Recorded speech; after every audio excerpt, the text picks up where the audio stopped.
नमस्ते मैथलीट्स, मेरा नाम हर्षित संगदार है और आप मुझे देख रहे हैं मेरे यूट्यूब चैनल द मैथलीट वे पर। आज इस वीडियो में हम सॉल्व करेंगे त्रिकोणमिति यानी कि कक्षा 10 का जो चैप्टर है 8 त्रिकोणमिति, उसका एक सवाल जो एनसीईआरटी की बुक में नहीं है लेकिन पेपर में आया हुआ है, तो इसीलिए ये सवाल और ज़्यादा इंपॉर्टेंट हो जाता है।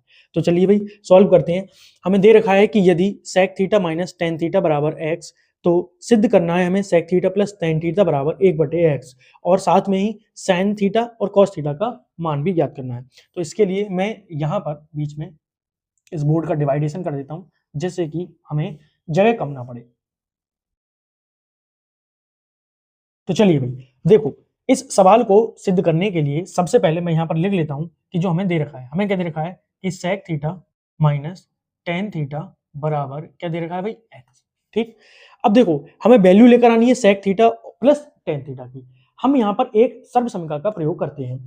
क्या होती है सर्वसमीका? मैं यहाँ पर देख रहा हूँ कि हम लिखेंगे कि हम जानते हैं कि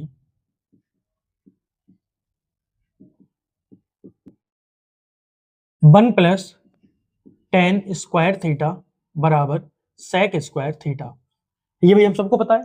तो अगर मैं इस सर्वसमीका में tan स्क्वायर थीटा को उधर ले जाऊं तो क्या बचेगा बताओ? sec square theta minus tan square theta. इधर यही वाला भाग तो बचेगा, tan स्क्वायर थीटा इधर चला जाएगा तो, और लेकिन बराबर में एक, बराबर में एक चाहे इधर लिख दो चाहे इधर लिख दो, उससे कोई दिक्कत नहीं है। तो मैंने यहाँ पर बराबर में एक लिख दिया, क्योंकि हम एक फॉर्मूले को और जानते हैं, कौन सा, कि ए स्क्वायर माइनस बी स्क्वायर। बताओ क्या होता है भाई? ए प्लस बी और ए माइनस बी। तो यहां पर इसी को हम पुट करने वाले हैं भाई। क्या हमने यहाँ पर फॉर्मूला क्या देखा कि sec square theta minus tan square theta, sec की जगह a मान लिया, tan की जगह b मान लिया, तो इसको क्या लिखेंगे a square minus b square, यानी एक बार प्लस में और एक बार माइनस में, यानी कि sec theta plus tan theta और sec theta minus tan theta बराबर में एक। अब देखो, क्योंकि sec theta minus tan theta की वैल्यू x दे रखी है, तो मैं यहाँ पर sec theta minus tan theta की वैल्यू लगा दूंगा। तो ये तो sec थीटा है प्लस tan थीटा है, इस पूरे की जगह मैं x वैल्यू लिख सकता हूं, तो गुणा में क्या आ गया x बराबर में 1। अब जरा देखो भाई, यहां से x उधर जाएगा तो x किसका हो जाएगा? बटे में। भाई यहाँ पर गुणा में, उधर जाएगा किस में जाएगा? बटे में आ जाएगा। तो यहाँ पर क्या बचेगा? sec theta plus tan theta बराबर 1/x। तो यही हमको इसमें क्या करना था? सिद्ध करना। तो पहला पार्ट तो हम यहाँ पर कर चुके हैं। दूसरा पार्ट करने के लिए मैं एक बार फिर से इन वैल्यू को लिखता हूँ। यहाँ पर वैल्यू क्या दे रखी है मुझको? sec theta minus tan theta बराबर x। एक अभी मैंने सिद्ध करी है, क्या? sec theta plus tan theta बराबर 1/x।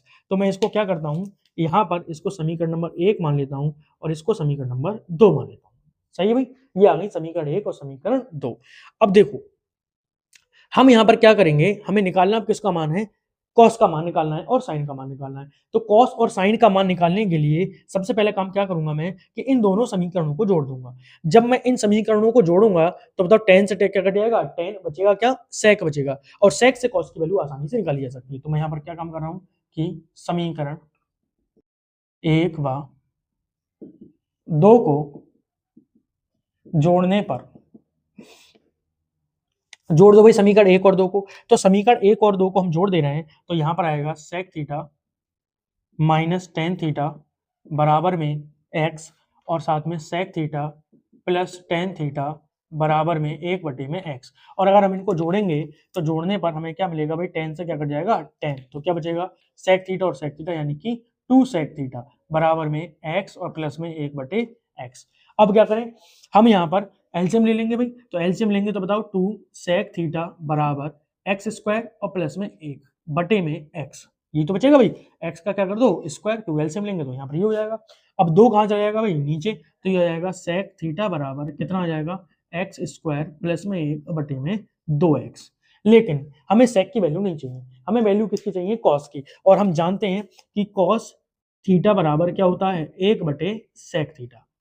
तो अब क्या करेंगे हम? cos की वैल्यू निकालने के लिए sec का मान यहाँ पर लगा देंगे। sec का मान जब लगाएंगे तो ये आ जाएगा 1 बटे में एक्स स्क्वायर प्लस में 1 बटे में 2x। ये कहाँ पहुंचेगा भाई? ऊपर। तो ये हो जाएगा cos थीटा बराबर 2x बटे में एक्स स्क्वायर प्लस में 1।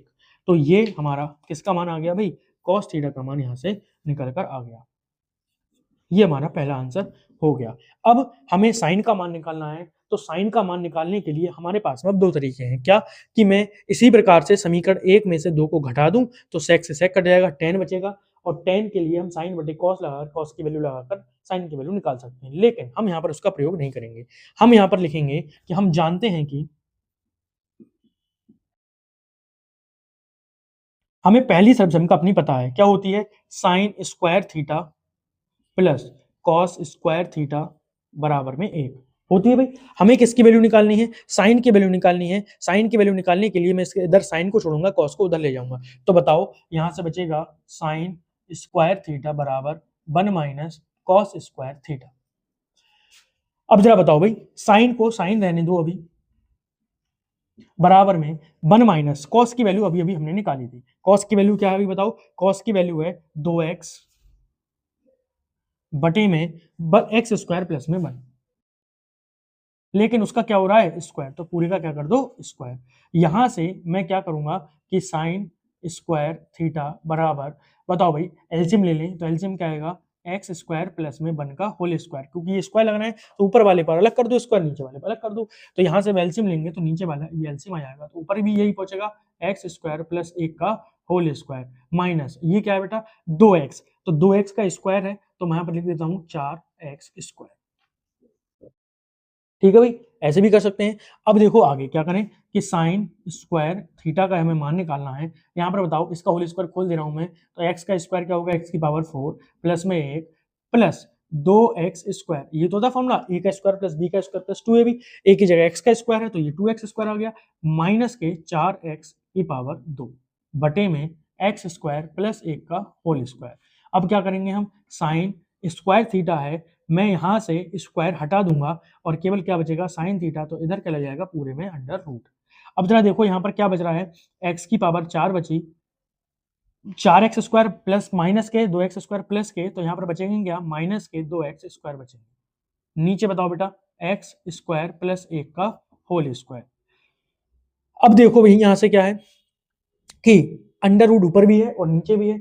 ऊपर तो अभी लगा रहने दो, लेकिन नीचे से हम अंडर रूट हटा सकते हैं, क्योंकि वहां पर स्क्वायर लगा है, तो स्क्वायर से अंडर रूट कैंसिल हो जाएगा। अच्छा, ऊपर क्या बचा? जरा देखो, ये हमने x प्लस 1 का होल स्क्वायर खोला तो ये आया, और तो ये किसका फॉर्मूला हो जाएगा? यहाँ पर प्लस x है, यहाँ पर प्लस के 2x स्क्वायर है, यहाँ पर माइनस के 2x स्क्वायर है, तो ये फॉर्मूला किसका बनेगा? माइनस वाला। तो कुल मिलाकर जो बचने वाला है हमारे पास में, ऊपर बचेगा एक्स स्क्वायर माइनस 1 का होल स्क्वायर, और नीचे से, ऊपर तो हम अंडर रूट लगा रहने दे रहे हैं, नीचे से अंडर रूट हट जाएगा तो बचेगा एक्स स्क्वायर प्लस में 1। अब बताइए भाई, साइन थीटा बराबर सॉल्व होकर हमारे पास में क्या आ गया? ऊपर से भी स्क्वायर से रूट हटेगा तो बचेगा एक्स स्क्वायर माइनस 1 बटे में एक्स स्क्वायर प्लस में 1। इस प्रकार से हमने साइन और कॉस दोनों की वैल्यू निकाल ली, और साथ में जो हमें सिद्ध करने को दे रखा था वो भी हमने सिद्ध कर दिया। मुझे उम्मीद है कि ये 6 नंबर का प्रश्न आपके समझ में आ गया होगा, और अगर यह प्रश्न समझ में आ गया है तो इसी प्रकार के अन्य वीडियोस को देखने के लिए आप मेरे चैनल द मैथली वे को सब्सक्राइब कर सकते हैं और उनको अपने साथियों में शेयर कर सकते हैं। मिलते हैं किसी अन्य वीडियो में, तब तक के लिए धन्यवाद।